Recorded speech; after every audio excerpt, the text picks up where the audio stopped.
Deməli, bugünkü dərsimiz 19-cu əsrin 30-50-ci illərində söhbət Azərbaycandan gedir. 50-ci illər. Biz bilirik ki, 1828-ci ildə, daha doğrusu 1813-cü ildə Gülüstan sülhü ilə birinci addım, 1828-ci il Türkmənçay sülhü ilə isə ikinci addım atılaraq Azərbaycan torpaqları iki yerə bölündü. Gülüstan sülhündə Naxçıvan və İrəvan Qacarlarda qalmışdı deyənə, ikinci Rus-Qacar müharibəsində Rusiya, Naxçıvan və İrəvanı da demək Qacarların əlindən aldı. 1828-ci ildən Rusiya Azərbaycan torpaqlarına tam şəkildə yiyələndi və komendant idarə etmə sisteminə keçildi. Dövlətin başında Rusiyada, dövlətin başında Çar dururdu. Biz bilirik ki, Qafqaz deyəndə Gürcüstan, Ermənistan, Azərbaycan bir yerdə nəzərdə tutulur və Qafqaz da bölünür iki yerə. Şimali Qafqaza və Cənubi Qafqaza. Şimali Qafqaz ancaq Dağıstandan ibarətdir. Cənubi Qafqazın içində Gürcüstan, Ermənistan, Azərbaycan da gedir və Cənubi Qafqazın idarəsi isə Qafqazın baş hakiminə tapşırılırdı. Yəni hakimə tapşırılırdı. Digər ərazilər isə yəni əyalət, dairə, distansiya, bunlar isə komendanta tapşırılırdı. Əyalətlər mahal və kəndlərə bölünürdü. Onları isə öz dilimizlə desək yaltaq, kitab dili ilə desək sədaqətli yerli bəylər, yəni Azərbaycan bəyləri idarə edirdi. Həmin bu ərazilər onlara xidmət müqabilində tiyul olaraq verilirdi, yəni yaltaqlıq müqabilində verilirdi. Deməli, Rusiyanın özünü Çar idarə edirdi, Qafqazın baş hakimi idarə edirdi. Azərbaycan ərazisi isə bölünürdü əyalət, dairə, distansiya, mahal və kəndlərə. Əyalət, dairə, distansiyanı komendant, mahal və kəndləri isə yaltaq bəy və ağalar, sədaqətli bəy və ağalar idarə edirdi. Baxaq, indi əyalətlər haradır? Bütün xanlıqları çevirirəm əyalətə. Dərbənd, Quba, Bakı, Şəki, Şamaxı, Qarabağ, Lənkəran, Naxçıvan, İrəvan. Bəs bütün bu xanlıqlar hamısı bilir ki, xanlıqların adıdır da. Bəs Gəncə qaldı ki, Gəncəni kiçiltmək üçün, çünki daha çox müqavimət göstərmişdi o, qoyurlar Car Balakənin yanına, Car və Gəncə adlanır dairə. Distansiya isə Qazax, Şəmşədil, Borçalı distansiya adlanırdı. Təbii ki, ən böyük əyalətdir, ondan kiçigi dairədir, ondan kiçigi də distansiya idi. Naxçıvan və İrəvan demək 1828-ci ildə xanlıq kimi ləğv olunaraq əyalətə çevrilmiş, verilmiş ermənilərə 1840-a qədər bunun adı olub Erməni vilayəti. Niyə? Çünki Rusun Azərbaycandakı işğalçılıq siyasətində ermənilər böyük rol oynamışdılar. Deməli, biz əyalət deyəndə bütün xanlıqları əyalətə çeviririk, Carla Gəncəni dairəyə çeviririk, Qazax, Şəmşədil, Borçalını isə distansiyaya çeviririk. İndi siz deyərsiniz ki, müəllimə, bəs bu qədər əyalət, yəni xanlıqlar ləğv olunub əyalətə çevrilib də. Məsələn, Dərbənd ilə tutulduğu ildə 1806-da tutulub 6-da, Quba 6-da tutulub 10-da ləğv olunub əyalətə çevrilib. Bakı ilə 6-da tutulub 6-da da əyalətə çevrilib. Şəki 6-da tutulub, 5-də tutulub 12-də, daha doğrusu 19-da əyalətə çevrilib. Şamaxı 1805-də tutulub 20-də əyalətə çevrilib. Qarabağ 1805-də tutulub 22-də əyalətə çevrilib. Lənkəran 1812-ci ilin sonu 13-cü ilin əvvəlləri tutulub 26-da əyalətə çevrilib. Naxçıvan və İrəvan isə 1827-də tutulub 28-də əyalətə çevrilmişdir. Gəncə də 1804-də tutulub 4-də ilə dairəyə çevrilib. Və bunların komendant idarə edir. Naxçıvan və İrəvanda isə 28-dən 40-a qədər erməni vilayəti yaranıb. Bu əyalətləri də Rusiya böləcək iki hissəyə. Demək, müsəlman əyalətləri, əyalət rəisliyi, hərbi əyalətlər. Deməli, müsəlman əyalətləri və hərbi əyalətlərə bölünəcək. Müsəlmana aiddir Şəki, Şamaxı, Qarabağ, Lənkəran. Hərbiyə aiddir eyni ildə tutulanlar Dərbənd, Quba, Bakı. İndi siz deyirsiniz ki 4 dənə xanlığı müsəlman əyalətinə çevirib qorxmur. Yox. Çünki burada əhalinin arasında Şiə-Sünni məzhəbini salaraq aləmi vuracaq bir-birinə və müsəlman əyalətləri də Şiə-Sünni məzhəbinə görə bir-birinə dalışacaqlar. Heç ruslar müqavimət göstərmək yadlarına düşməyəcək. Bəs bu komendant necə bir adam idi? Komendant pis adam idi. Komendant özü bir dənə deyildi. Hər əyalətin öz komendantı var idi. Amma prinsip eyni idi. Yəni ölüm cəzası vermək kimi hüquqları yox idi. Amma onu da verirdilər. Ölüm cəzası da verirdilər və komendanta heç kim gözün üstə qaşın var demirdi. 1830-cu ildə Carbala kəndə Şeyx Şaban və Həmzət bəyin rəhbərliyi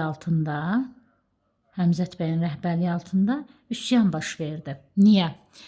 Elə bir bunlar 1803-də tutulanda Rusiyanın andlı öhdəliyi imzalamışdı. Həmin andlı öhdəliyə görə ümumiyyətlə Rusiya kimləsə müqavilə imzalayırdı. Həmin ərazinin daxili muxtariyyəti qalırdı.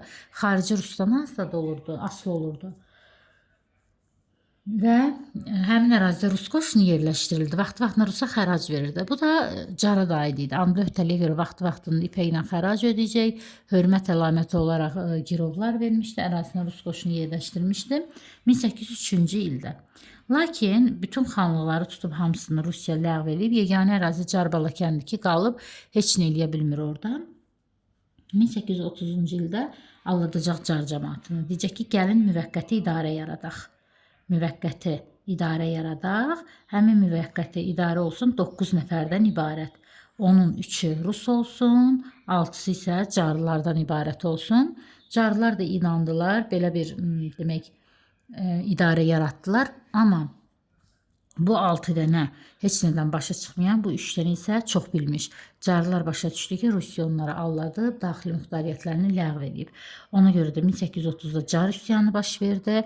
Rəhbəri Şeyx Şaban Həmzət bəy üsyan yatırıldı. Növbəti üsyan 1831-ci ildə xəritəmizin aşağısında Lənkəran ərazisində baş verəcək. Burada səbəb nədir? Əkinə yararsız torpaqların daha doğrusu yararlı torpaqların olmaması, yəni torpaqların yararsız olmaması. Niyə? İnkarda deyirəm, olmaması. Niyə? Elə bir dövlət əhalidən arpa və buğdadan xərac istəyirdi, vergi istəyirdi. Amma Lənkəran da ən çox yağıntı düşdüyü üçün burada çoxlu düyü əkilir, yəni çəltik əkilir. Bunların da yararlı torpağı olmadığı üçün vergini vaxt-vaxtında verə bilmirlər. Rusiya komendantı da bunlara zülm eləyir. Ona görə bunlar üsyan qaldırır, rəhbərlər də keçmiş Lənkəran xanı olan Mir Həsən xan. Növbəti üsyan isə 1837-ci ildə Qubada baş verəcək, ən güclüsü budur. Məqsəd iltizam. İltizam nədir? Vergilərin yığılmasını Rusiya ondan ona tapşırırdı, bundan buna tapşırırdı, yəni icarəyə verirdi. Tutaq ki, mən sənə tapşırıram, sən qeyrisinə tapşırırsan. Hər vergi alan da həm öz başınalığı eləyir, həm də çox vergi alır. Rəhbəri də Hacı Məhəmməd. Hacı, qalın saytlarına yadınıza salın ki, Quba Hacı Məhəmməd idi. 1838-ci ildə isə növbəti üsyan Şəkidə olub. Rəhbəri inci saytına yadınıza saxlayın, Məşədi Məhəmməd. Məşədi Məhəmməd. Demək, Hacı olan Qubadadır, Məşədi olan Şəkidədir. Quba ən güclüsü idi, çünki Quba dağlıq ölkə olduğu üçün orada mübarizə aparmaq bir dənə çətin idi Rusiya üçün. Hətta burada üsyanda hərbi şura yaradılmışdı. Bütün bu üsyanların hamısı ona əsas verdi ki, komendant çox öz başınadır, komendant idarə üsulu ləğv olunsun. Və 1840-cı ilin 10 aprelində qanun imzalandı. İnzibati məhkəmə islahatı keçirildi. İnzibati məhkəmə islahatına görə komendant ləğv olundu. Komendant vəzifəsi ləğv olundu. Komendant ləğv olunsa onun gördüyü bütün işlər ləğv olundu. Əyalət, dairə, distansiya ləğv olundu. Yaratdığı erməni vilayəti ləğv olundu. Yaxşı, bəs bunun işi kimə tapşırıldı? Bunun işi Qafqazın baş hakiminə tapşırıldı. Qafqazın baş hakimi də Azərbaycanı qoçaq, quberniya, qəza sahələrə böldü. quberniya, qəza, sahə.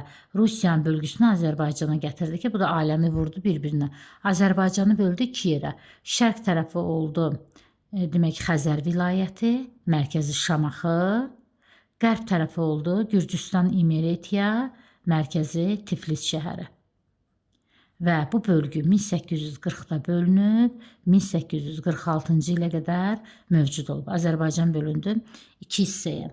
Və eləcə də idarəetmində böyük bir dəyişiklik oldu. Şəriət məhkəmələri məhdud şəkildə saxlanılırdı. Evlənmə, boşanma, kəbin, vərəsəlik işlərinə baxırdı. Amma Qafqazın baş hakimi də nə edəcək? Məsələn, biz komendantı niyə ləğv elədik? Kəndlər üsyanı qaldırdığı üçün. İndi Qafqazın baş hakimi də ləğv olunacaq. Niyə? Bu gəlib ki, əslində güya komendantın elədiyi səhvləri düzəltsin, nabarod. Komendant da əgər kəndini narazı salmışdısa, Qafqazın baş hakimi bəyləri də narazı saldı. Niyə? Qafqazın baş hakimi 1841-ci ildə bəylərin torpaqlarını əlindən aldı. Sonra gördü ki, səhv eləyib 1842-ci ildə qaytardı. Gördü ki, sakitləşdirə bilmir bəyləri. 1843-cü ildə bəylərdən ibarət ali müsəlman silki yaratdı. Yenə də sakitləşdirə bilmədi. 1844-cü ildə bəylər üsyan elədi. Deməli, komendant ləğv olunmuşdu ki, kəndi üsyan qaldırır. Qafqazın baş hakimi gəldi, qaş düzəldən yerdə vurub gözü də çıxartdı, bəyləri də narazı saldı. 44-cü ildə Qafqazın baş hakimi də qovuldu üsyanların nəticəsində. Deməli, kəndini üsyana qaldıran komendant, bəy üsyana qaldıran isə demək Qafqazın baş hakimi idi. Bəs nə yaradıldı? Qafqaz canişinliyi yaradıldı. Qafqaz canişinliyi iki dəfə mövcud olub. Bir 1844-də yaranıb 1883-ə qədər, bir də 1905-ci ildən yaranıb 1917-ci ilə qədər. Hər ikisinin rəhbəri Varantsov adında bir şəxsdir. Varantsov eyni adam deyil, ayrı-ayrı adamlardır. Allahdan adları eyni düşüb. Deməli, iki dəfə mövcud olub Qafqaz canişinliyi 44-dən 83-ə, 1905-dən 1917-ci ilə qədər. Qafqaz canişini gəldi, Rus çarı ona dedi ki, məni kəndli və bəylə barışdır. Komendant kəndindən küstürüb, Qafqazın baş hakimi də bəylə küstürüb. Bu da dedi ki, baş üstə, amma mənə 2 il vaxt ver. 44-də gəldi, üstünə 2 il vaxt verəndə 46-da başladı islahatlarına. 1846-cı ilin 6 dekabr reskripti var. Reskript sərəncam deməkdir. 6 dekabr reskripti var. Getdi bəylərin yanına. Bu ilk sosial addım idi ki, çar ilk dəfə olaraq əhaliyə əyilirdi də, belə desək. Bəylərə dedi ki, bax, mülk torpaqlarınız var da sizin, özünüzün. Mülk torpaqlarla yanaşı tiyul torpaqlar da oldu sizin irsi torpağınız. Sizindir da. Yəni, xidmət müqamində sizə tiyul verilmirdi. Daha onlar sizin irsi torpağınız olacaq. Kəndlərin üzərində polis məhkəmə hüququnuz var. Hansı kəndi sözünüzə baxmada onu polis və məhkəməyə çəkə bilərsiniz. Rəiyyət, Rəncbər, Elat söhbəti ləğv olundu. Hansı ki, Ağqoyun, Qaraqoyundan gəlmə. Rəiyyət, Rəncbər, Elat kəndi təbəqələri ləğv olunub. Yarandı mülkədar tabelisi. Hamısı bəyə tabedir. Və Azərbaycan bəyləri Rus bəyləri ilə eyni hüquqa malik oldu. Torpaqlarını istəsələr sata bilərlər, amma öz təbəqələrindən olan adamlara. Sonra 1846-cı ilin 14 dekabrında, bax, bu sözün qabağında inzibati sözü varsa, bu ərazi deməkdir, inzibati. 14 dekabrında da dəyişiklik elədi. Bu 2 dənəni ləğv elədi. Yaratdı 4 dənə Tiflis. Tiflisin yanında Kutais, Şamaxı, Dərbənd. 4 dənə quberniya yaratdı. Sonra 1849-cu ildə İrəvan quberniyası yaranacaq. 1859-cu ildə Şamaxıda zəlzələ olacaq. Şamaxı dağılacaq. Deməli, Şamaxı nə vaxt yarandı? 46-da. Nə vaxt ləğv olundu? 1859-da. Şamaxıda zəlzələ olacaq. Demək, yaranacaq Bakı quberniyası. Bakı quberniyası. 1868-də də Gəncə, yəni Yelizavetpol quberniyası yaranmış olacaq. Deməli, 46-cı ildə bu iki bölgü ləğv olundu. Yarandı 4 dənə Tiflis, Kutais, Şamaxı, Dərbənd. 49-da İrəvan quberniyası yarandı. 59-da Şamaxıda zəlzələ olacaq. Şamaxı ləğv olundu. Bakı quberniyası yarandı. 68-də isə Gəncə quberniyası yaranmış olmuşdu. Sonra keçdi kəndlərin yanına. 1847-ci ildə demək getdi kəndlərin yanına, söhbət sahibkar kəndlərindən gedir. Kəndlər bölünürdü iki yerə. Sahibkar kəndləri, bir də dövlət kəndləri. Sahibkar kəndlərinin vəziyyəti ağır idi. Onlar həm öz sahibinə vergi verirdi, həm də dövlətə vergi verirdi. Amma dövlət kəndlərinin işi yaxşı idi ki, ancaq dövlətə vergi verirdi. Və 47-ci il qanunu sahibkar kəndlərinə aid olundu. Kəndlərə dedilər ki, sizin üstünüzdə polis məhkəmə hüququ var. Polis məhkəmə hüququ 1846-47-də yaranıb, 1865-ci ildə kənd cəmiyyətləri haqqında qanuna görə ləğv olunub. Kəndlərə dedilər ki, sizin üstünüzdə polis məhkəmə hüququ var. Amma biz sizə 15 desiyatin hektar deməkdir hardasa, 15 yox, 5 desiyatin torpaq veririk 15 yaşından yuxarı oğlan uşaqlarına. 5 desiyatında 5 hektara yaxındır torpaq veririk. Və siz bu torpağı əkib becərib bizə mal cəhət, yəni məhsul və ya torpaq vergisi, bəhrə, yəni kanallardan istifadə elədiyiniz üçün su vergisi, bir də çöp başı. Əgər otlağa çevirsəz buranı, pulla özü, bu çöp başı vergisi pulla olurdu. Bizə çöp başı vergisi verəcəksiniz. Əgər ki, öz əmək alətlərinizdən istifadə eləsəniz, demək ki, məhsulun 1/10 verəcəksiniz. Dövlətdən aldığınız əmək alətlərindən istifadə eləsəz, 1/5, bağa çevirsəz, 1/3, məhsulun 1/3 verəcəksiniz. Bir də bəhrə su vergisi ödəyəcəksiniz. Çöp başı isə heç nə əkməyib, otlağa çevirsən isə ona pulla çöp başı vergisi ödəyəcəksən. Deməli, özə sahibkar kəndisi istədiyin yerə gedə bilərsən. Hara getsə ölkəni tərk eləmir ki, sahibini dəyişir də. Gedə bilər. Deməli, 1846-cı ildə 40-cı il İnzibati Məhkəmə İslahatına görə komendant ləğv olundu. Komendantın bütün idarə etmə sistemi ləğv olundu. Qafqazın baş hakimi də gəldi, bəyləri narazı saldı. Qafqaz canişini gəldi, əvvəlcə bəyi barışdırdı, sonra da inzibati bölgüdə dəyişiklik elədi, sonra da demək kəndini barışdırdı. Bir dənə qeyd edeyim ki, sizin üçün bu 47-ci il islahatı ancaq 46-cı il belə deyək, quberniyalarına aiddir. Məsələn, sən bunu 49-cu il quberniyasına aid eləyə bilməzsən. 47-də məsələn 2025-də imzalanan qanun 2027-ni özündən ötər əks etdirə bilər. Elə bir 2025-də qanun imzalanıb ki, 2027-ci ildə filan şey olacaq. Bu düzgün olmaz axı belə. Deməli, 2025 özündən əvvəlki hadisələrə görə qanun imzalayır. 47-ci il kəndli əsasnaməsi bu 4 dənə quberniyaya aiddir. Tiflis, Kutaş, Şamaxı, Dərbənd bunlara aid ola bilməz. Çünki bunlar quberniya deyildi 47-ci ildə. Keçək sosial-iqtisadi vəziyyətə. Dedik ki, kəndlər bölünür sahibkar və dövlət kəndlərinə. Bunlar da öz-özlüyündə bölünür. Rəiyyət, Rəncbər, Elat. Bu Ağqoyunlu, Qaraqoyunludan belədir. Lakin 1846-cı ildə bu ləğv olunub, oldu mülkədar tabelisi. Rusiya təbii ki, Azərbaycanı işğal edibsə, Azərbaycanın neyniyir? Həm xam mal mənbəyi kimi baxır Azərbaycana, həm də satış bazarı kimi. Xam mal odur ki, tutaq ki, pambığı yığır, apar öz ölkəsində qəşəng pakovqalayır, gətirir təzədən Azərbaycanda satır. Yəni, xam malı ilkin yığımı yığır, aparır, gedir məhsula çevirir, gətirir təzədən Azərbaycanda satır. Və 1821-ci ildə və 1831-ci ildə, bir də 1836-cı ildə ticarət haqqında qanunlar var. Ticarət qanunları.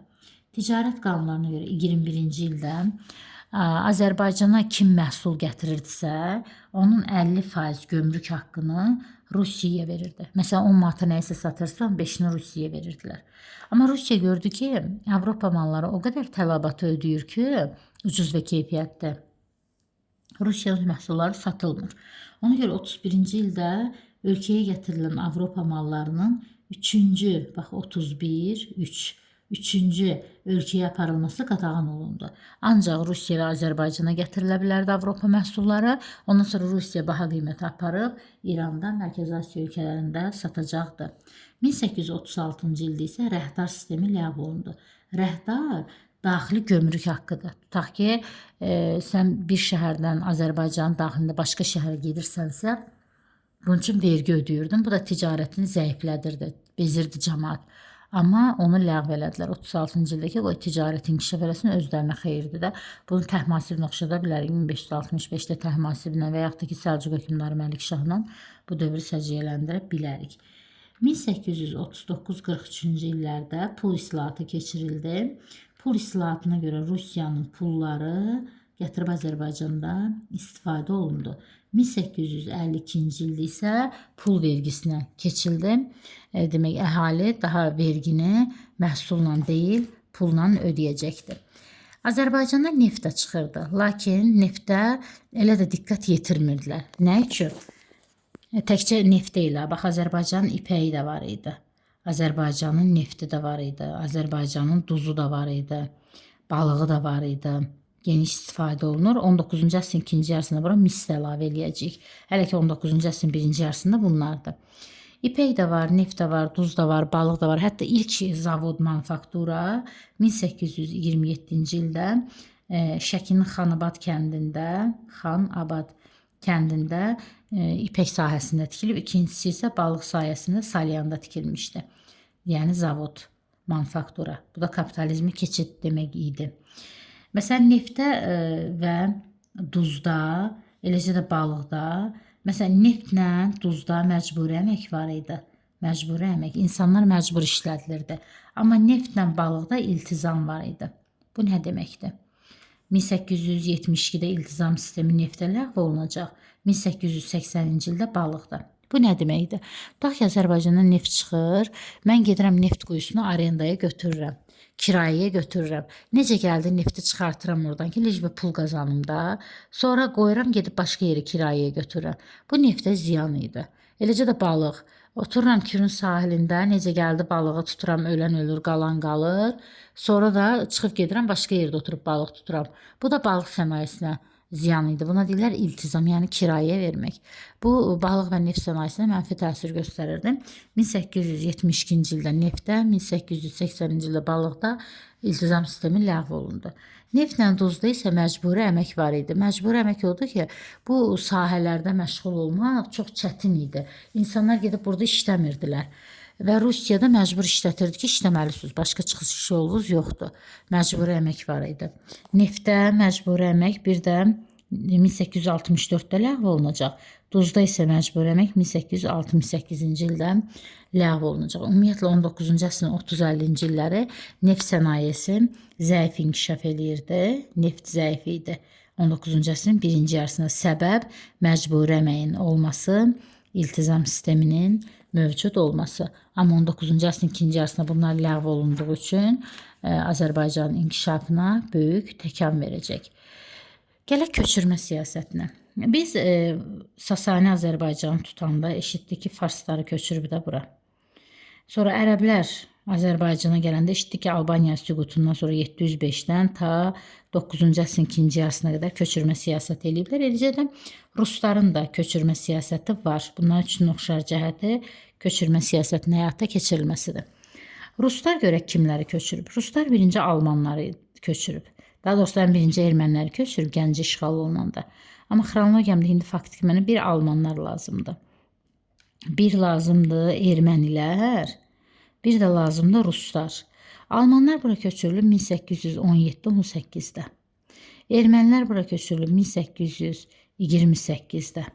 Ruslar bura köçürülüb 1830-cu ildə. Deyərsiniz ki, Ruslar ən axırda gəlib ki, hə, Ruslar köçüb gəlmək istəmirdi bura. Sonra təriqətçi və bidətçiləri köçürtdü bura. Təriqətçi və bidətçilər kilsə uğrunda mübarizə aparanlardır. Demək, təriqətçilər papanın tərəfini tutanlar, bidətçilər isə dindən dönən deyirlər bunlara, papaya qarşı çıxanlar.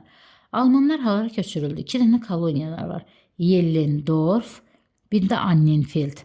Yəni indiki Göygöldən Şəmkir vilayəti ümumilikdə Gəncə dairəsinə köçürüldü.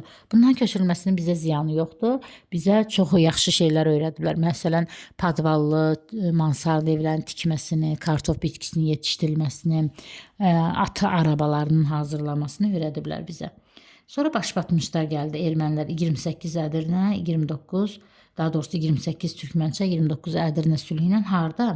Naxçıvanda, İrəvanda, Qarabağda, Gəncədə, Borçalıda, Axalsıqda məskən saldılar. Sonra gəldi ruslar. Ruslar da Qarabağda, Lənkəranda və Şirvanda məskən salırdılar. Görsən bu almanlar 2 ərazidə, ruslar 3 ərazidə, ermənilər isə Naxçıvan, İrəvan, Qarabağ, Gəncə, Borçalı, hətta Osmanlı'nın sərhəd yaxın ərazi olan Axal-Sıx ərazisi var idi ki, o ərazidə belə əməlli başlı köç atıb oturmuşdular. Demək olar ki, 19-cu əsrin birinci yarısı haqqında kifayət qədər məlumat aldıq. Bunları mənimsəyək, sonra 19-cu əsrin ikinci yarısından da danışarıq.